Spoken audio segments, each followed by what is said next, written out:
my friends, and welcome back to my channel. If you're new here, my name is Heidi and we do all the bookish things together, and this is very, very late, but I think it's time that we do a May reading wrap up. If you've been keeping up with my most recent video, you'll probably know this, but I've been out of town for a really long time and I didn't have my camera with me and I couldn't lug around a computer to edit videos. But because of that, I'm trying to play a little bit of catch up, and I was filming my June reading wrap up and I was like, why not do my May reading wrap up? I feel like my May reading month and my June reading month were so different. Honestly, it would not have worked to have put both of them into their own video together, so I decided I would just film each video separately.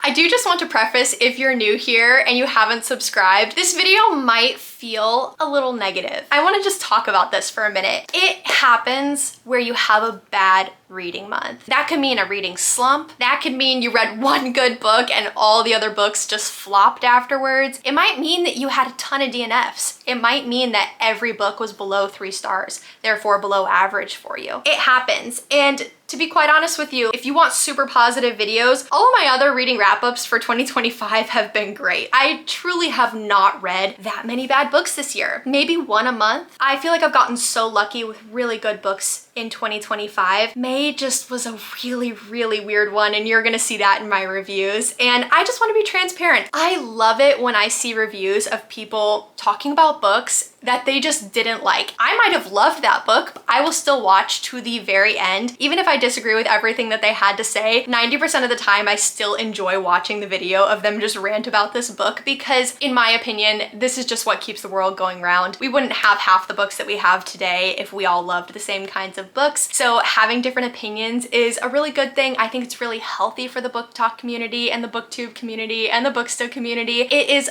good to have honest opinions. Nobody says, oh, well, why did you rate that movie bad? If you just don't like a movie, you don't like a movie. Nobody questions it. So I feel like we should treat books the same way. And so I'm filming this after I filmed my reviews because I do just feel like I was very honest in my reviews and how I felt. I hope you get a little bit of a laugh. I hope you see where I'm coming from, or not. And I hope that you find some good book recs here, because what may not be my cup of tea might flag as a green flag for you and might be your cup of tea. With all that being said, let's jump into the video. I'll be honest with you, May was not the best reading month that I've had so far this year for a couple reasons. Obviously, I was traveling a lot and we had a lot of family events and a wedding happening on that trip, so there wasn't too much time to do reading on the back half of May. But on the front half of May, you would think I would have gotten a ton of reading done. I was in the slumpiest of reading slumps. Even my palate cleanser books weren't working. That's how you know it was a really bad reading month. I ended up only reading 6 books in the month of May.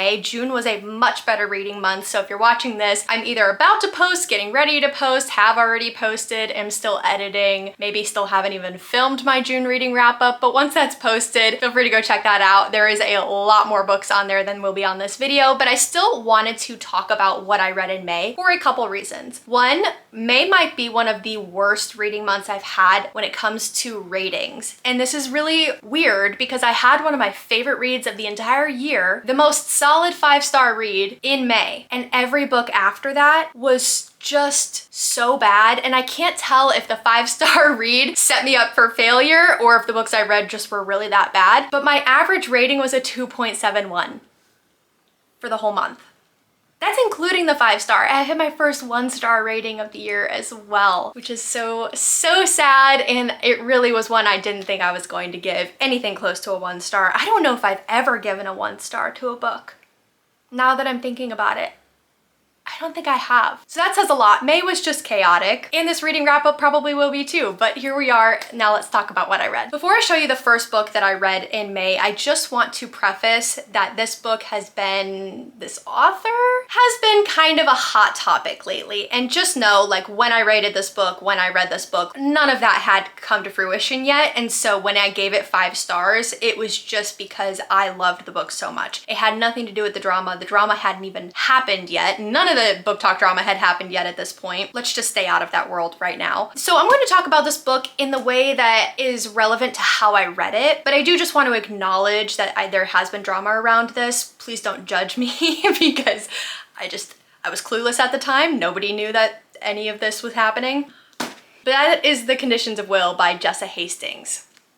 If you're not aware of the book talk drama around Jessa Hastings, good. Your life is probably better for it. Probably way more peaceful. I wish I were you. I have read a couple of the Magnolia Parks books. I don't love Magnolia Parks. I'm definitely more interested in Daisy Hates, but I feel like the main character in Conditions of Will, Georgia Carter, is the perfect combination of what everybody loves about Magnolia and Daisy combined, but with almost none of their flaws. And I think that's why I really enjoyed this book, was because the drama, the cheating trope, and just the complete lack of touch with reality in the MPU is really hard for me to swallow. I have a hard time reading books where I just hate everybody. Why am I reading a book if I can't even like focus on a character that I love? I do love Daisy so far though. I haven't finished her story yet. But The Conditions of Will was, I think by chapter 2 at that point in time, a 5-star read for me. I don't want to take away any stars. That was who I was when I read this book. Nothing had unfurled at that point, so how could I have known? But I did really, really enjoy this book. There was a very heavy topic in this book when it came to understanding psychological and emotional reactions in people and being able to read their emotions. And I did actually do a reading vlog while I was reading this. I haven't posted it yet. I talk a little bit more about that with spoilers, and I don't want to do spoilers here, so I'm just going to keep it brief. Basically, our main character, Georgia Carter, has gone to school and studied science and psychology and has a scientific ability to look at people when they're talking, look at their facial expressions and their body language, and be able to tell if they're lying, telling the truth, in love, if they're disgusted, if they hate somebody. It's very fascinating. When I was reading this, little side note, I did wonder how Jessa Hastings was able to do all the research for all of that, and now I'm starting to wonder if she used assistive AI. Not generative AI, assistive AI, and I feel like that's a very important distinction.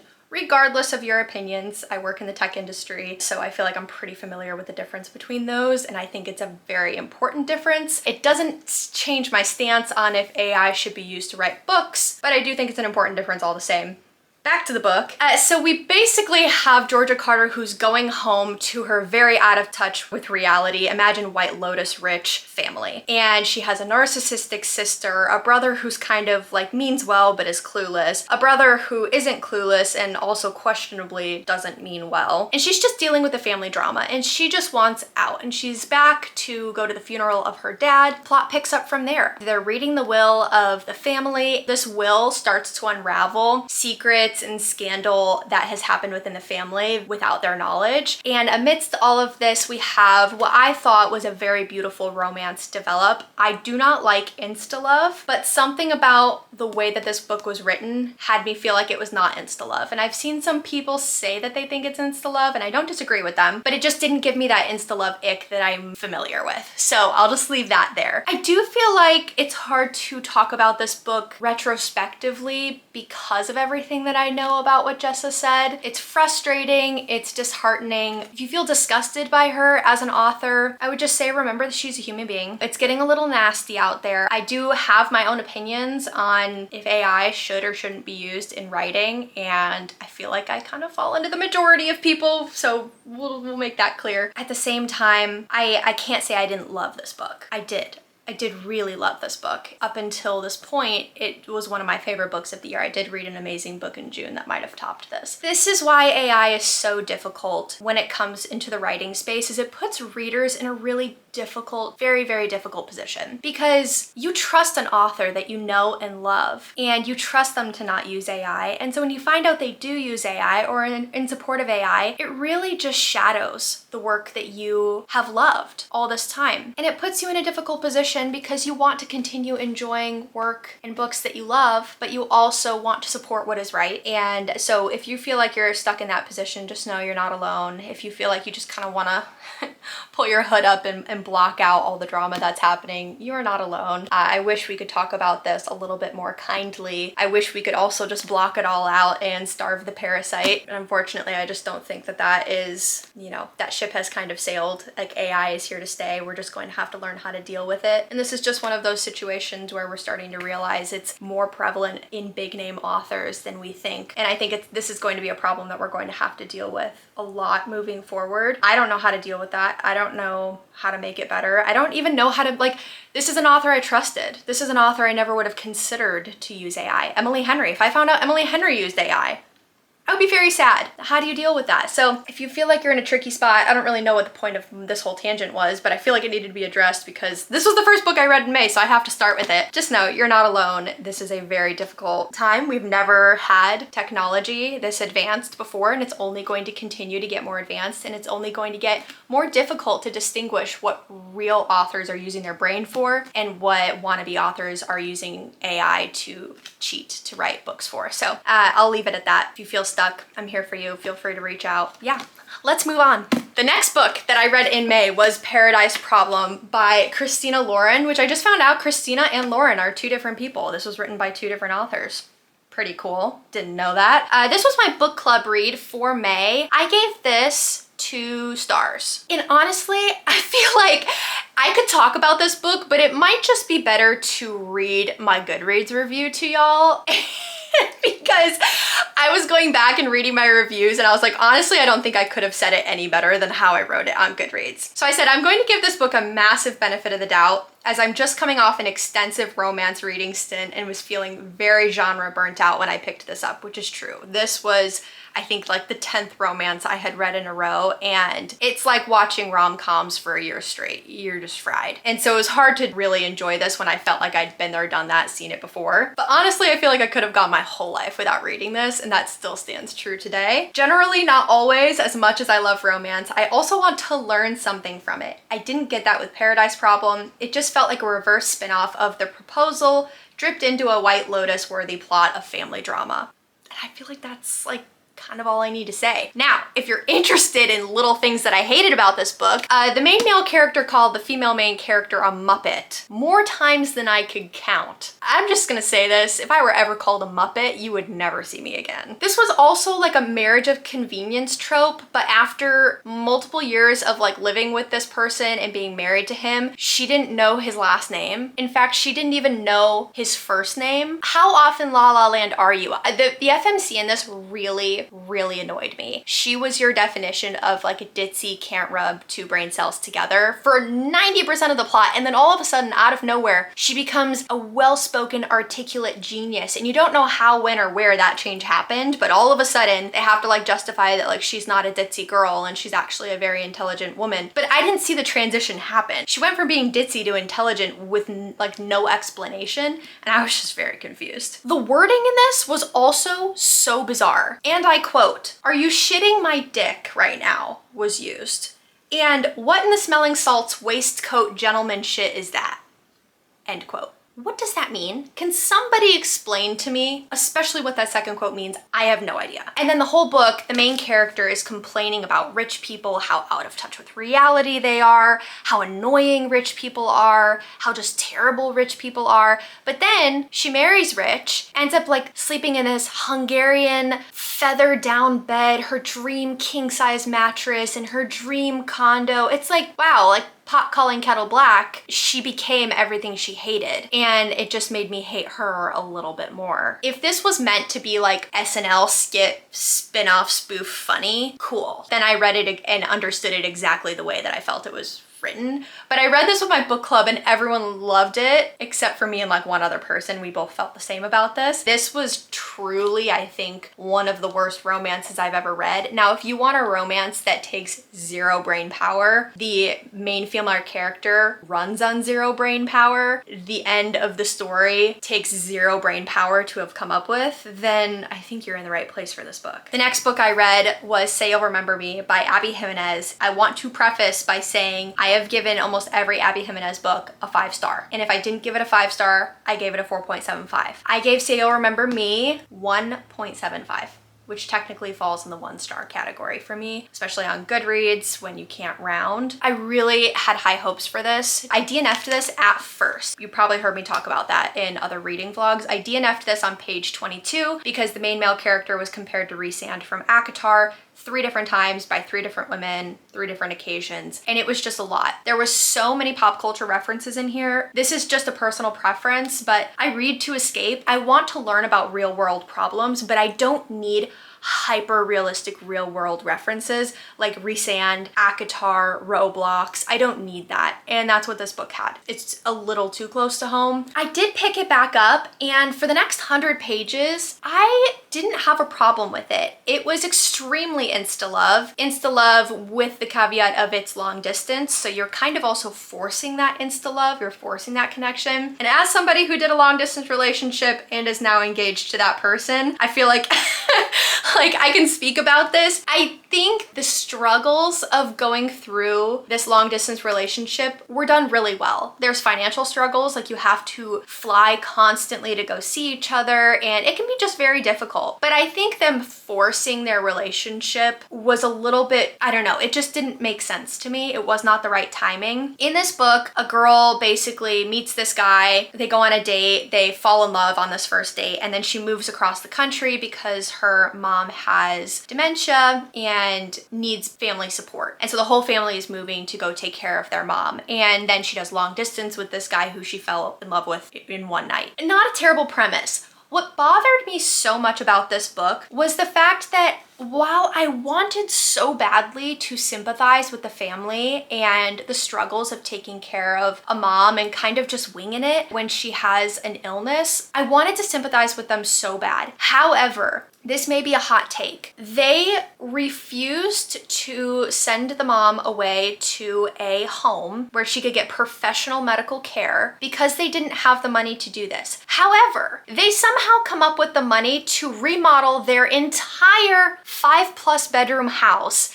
massive kitchen, huge backyard, in California. If you can't spend the money to get your loved one medical care, you should not be remodeling a house. Not only that, but they admitted that remodeling a house can cause confusion for somebody who lives there with developing dementia. And so all they did was stress out their mom even more and trigger her, which was heartbreaking to see. And they didn't understand that it was their fault, or they did and they just were like, we need to remodel the house anyways. The mom was constantly neglected. The negligence that they went through with their mom was devastating. The amount of times that they forgot to feed their mom, the amount of times that their mom wet the couch, or I don't know, had bathroom accidents around the house because they forgot to take her to the bathroom. She went 24 hours without anybody feeding her because they all thought somebody else fed her. Complete negligence. This would, you would hope, never happen in a professional facility. And they just kept driving it home that it was better for her to be home. It's better for her to be home. But you're forgetting to feed her. You're forgetting to take her to the bathroom. You're leaving doors unlocked. They left the door unlocked and she went outside and got tangled up in a rope hanging from a tree. And I'm gonna let you take that picture where you want it to because that's exactly what happened. Devastating. And none of these were red flags for them. They leave the car running and she gets in the car and almost drives away. The only person I felt bad for in this book was the mom and the poor guy involved. He deserved so much better. I felt like she treated him so terribly because all he did was like try to step in and step up as like, he's a vet, he's not a doctor. And even he was like reading the mom's body language and explaining she's scared. And they're like, how do you know she's scared? He's like, because she's acting like a cornered dog. And it's so sad to see that they had to like narrow the mom down to basically being an animal and having to read her body language like an animal. And like, maybe that's truly how it feels to family who take care of their family members. I'm not trying to diminish that, but the fact that for like almost a year they neglected her, failed to feed her, failed to help her go to the bathroom. Meanwhile, the whole time their dad is having an affair. It just was so morally wrong. I just felt like all of it was so terrible. Nobody for a moment was like, hey, maybe we need to stop thinking about what's better for us, which of course we want our mom home, and maybe we need to start thinking about what's better for her. And what's better for her is getting professional care. How can we afford professional care? That's a serious problem. It is. Oh, we can't afford professional care, but we can't afford to remodel our whole house. Spare me. Spare me. It pissed me off to no end, and I have no pity for the family because of what they put the poor mom through. I'm sorry. I did not like this book. It did not go where I thought Abby Jimenez was going to take it, and honestly, I was pretty disappointed. If you want to see some of my more like pure reactions to that book, I am going to be posting a reading vlog. I think it's the same reading vlog that I have Conditions of Will in. I just talk a little bit more about very specific things happening, and you'll see in that vlog, I am like loving everything that's happening, and then just slowly, I just start supporting the family less, because they just keep putting the mom in harm's way. And I'm sorry, but you don't do that to a loved one. In any condition, you don't do that to a loved one. And it was just heartbreaking. After that, I needed a serious palate cleanser, so I picked up Using Fejo, which is the 5th book in the Clickanian series. I really liked this one. I didn't love it as much as her other books, but her books never fail to get me out of a reading slump. It's literally a brain-off romance, and somehow it felt more brain-on than Paradise Problem. I'm just realizing this whole video is super hot takes. I'm not usually this negative, but this was a really bad reading month for me, and I just want to be transparent with you about my reviews. But I gave Using Fejo a 3.75. It was very Han Solo, Jack Sparrow coded. So if you love space pirates, I really think you will like this one. I felt like it was like a little bit dragged on. The drama I felt like could have been avoided, but hey, it's alien romance. You gotta do what you gotta do to make it happen. I get that. That's why I read these books, is because they are easy to digest and they are easy to just go with the flow of the plot and let it take you where it takes you. But I did think Fejo at first was insufferable, and then he grew on me because you realize it's all an act. And then I was like, oh, it's like Han Solo. This is his personality. This is all a show. And once you realize that, his character was a lot easier to support, and the main character also coming out of her shell a little bit more when she saw that. It was just very Leia Han Solo, and I liked that. After all of that romance, I think I kind of was like, it's time for a fantasy. And so what did I do, you may ask? I picked up the chunkiest. That's my face, by the way. It's touching my face. That's how big this book is. The chunkiest fantasy of all time. You might say, Heidi, that book for sure checked off your 1,000 page book goal for 2025. You would be wrong. You would be wrong, as I was as well. It is just barely 800 pages. I don't know how that's possible. This book was utterly and completely, no doubt, one of the most pointless books I've ever read. I'm going to hold your hand. I'm going to hold your hand while I say this. This was quite possibly the most pointless dragon fantasy book I have ever read. Let me explain. Of the 800 pages in this book, 750 pages focused on building political relationships between warring countries so that they could defeat the bad guy. The bad guy, who, by the way, we never see, we never get a perspective from, and we never run into, but we know he exists, okay? He's like big bad guy in the sky. Right? So 750 pages later, truly, they're all preparing for war. They're having their war console the night before, and then all of a sudden, boom, it's the next morning, the war perfectly begins, all of the ships sail right up to each other, and all of the dragons fly right up to each other, and all of the armies walk right up to each other. It's perfect. You're like, dang, this is gonna be the battle of a lifetime, even though it's perfectly staged. What a coinky dink. And then 10 pages later, it's over. It's over. And not only that, but of the 15 different points of view we get in Priory of the Orange Tree, none of them die. None of them. Game of Thrones would not be the franchise it is today if nobody died. Okay? You cannot have 15 POVs and have minor characters die throughout the book when you barely got to know them. And then at the end, none of the main characters die to defeat the bad guy. It's just over in 10 pages after 750 pages of political alignment. Oh Lord, the things I have to say about this book. Not only that, I thought all of the female characters were literally identical. They were indistinguishable from each other. I couldn't keep them straight. The way that they thought, the way that they spoke, it just all felt the same. It felt like you were reading the same character in 6 different countries doing the same thing. And then they all meet, and all of these warring countries just happen to become like best friends right before this war. This book it could have just been over, like right there. Let's just cut it in more than half. Oh Lord, the things I have to say about this book. That's actually all I have to say about this book. And then, you know what I did love about this book? I'll tell you what I did love about this book. The talking animals. I love a book with talking animals. Give me more. Give me more. There are some books that have talking animals that are realistic modern books too, like Lessons in Chemistry, Remarkably by Creatures. Love that. Or there's fantasy books with talking animals. Fourth Wing. Honestly, at this point, I think we can all agree we're just in Fourth Wing for the dragons, right? Can we all agree? We're here for the dragons. That was not this book. I could just picture the animals so vividly and the mythical creatures so vividly, and I did really enjoy that. And then all of a sudden at the end, all of like the talking animals disappeared. Did they go on an adventure? Did they die and did I just miss it? Did we not talk about it? What happened? I do know there is a second book in the series. I will not be reading it. They left it slightly open-ended. I don't need to know what happens in the next book. Like, I'll watch a YouTube video on it. If somebody has a good spoiler for this series, a good YouTube spoiler video for this series, let me know. I will go check it out. And finally, I finally started the Windy City series and I read Mile High. I read this on my Kindle while I was traveling and I read it in like one sitting because I was like, I'm traveling. A book about a flight attendant? That's perfect. I gave this 2.5 stars. I really was disappointed, but I'm keeping my hopes high because I know the rest of the series is why people read the series. They don't necessarily read or recommend the series because of the first book. I did think that the characters were really flat.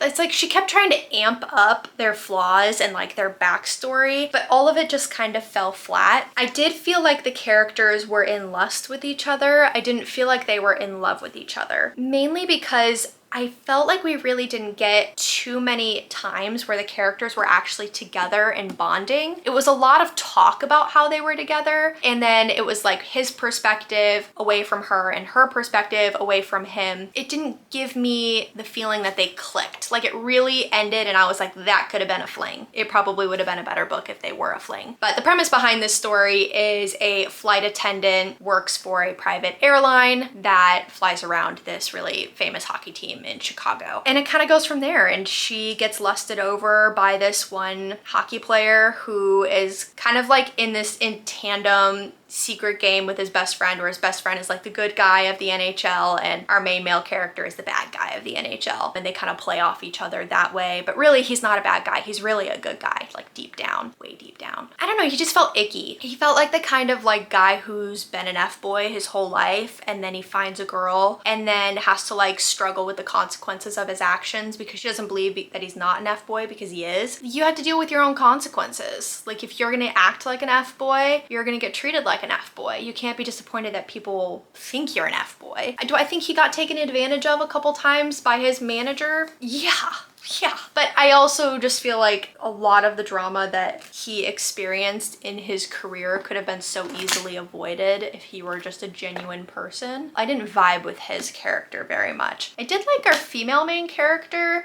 in the sense that I don't remember much about her, so she didn't trigger me. She just kind of existed. I enjoyed the side characters more than the main characters, and I've read books like this before where that's been the case and I end up liking the rest of the series. It was just the introductory couple wasn't it for me, and that's why like I'm not going to judge the series at all. I think the series probably holds a lot of potential. I'm very interested in the next book, which I believe is Roommates of Convenience. The main character's best friend starts dating her brother. Does that make sense? Stevie, the main character's best friend, starts dating Stevie's brother. I think that's what I meant to say. So I think that sounds fun. Like, they become roommates of convenience and, you know, forced proximity. Love that. But this was like a version of forced proximity I just felt like was a little cringe. And I don't know, the sexy time kind of felt icky to me. I skipped over most of those. Okay, but those are the 6 books that I read in May. Actually, it looks like, I mean, that's quite a bit. When you count in how massive a book Priory of the Orange Tree is, it makes me feel a little bit better that I only read 6 books in May. Again, not the best reading month. If this is your first experience of my videos, I promise you, the rest of 2025, I've had such good reading experiences that I feel like my reviews have been pretty positive.